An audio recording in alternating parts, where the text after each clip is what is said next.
3 lapse ema, kes tuli minu juurde 2-aastase tirtsuga. Poisid olid tal juba teismelised.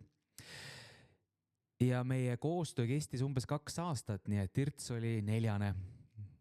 Ja nii väga trennionu enam ei kartnud ka. Selle üle on ainult hea meel. Kirjutab see ema.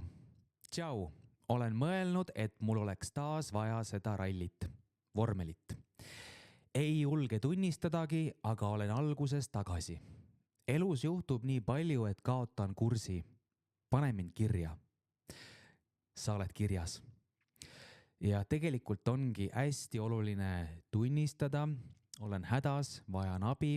Kursi kaotamine tänapäeva maailmas on väga-väga lihtne. Meil on miljon erinevat ahvatlust, et me istuksime rohkem, et me Jumala pärast ei läheks välja liikuma, et me Jumala pärast ise ei peaks süüa tegema, et me ei peaks isegi toidupoodi minema, et me ei peaks isegi rattaga enam väntama, eks ole. Mina väntan siiamaani, ujun vastuvoolu. Tiia on kirjas, Kadri on kirjas, Kaili on kirjas, Aarne on kirjas, aga sina? Liitu ka suvevormeliga ja sõidame koos saledamasse, tugevamasse, energiarikkamasse sügisesse.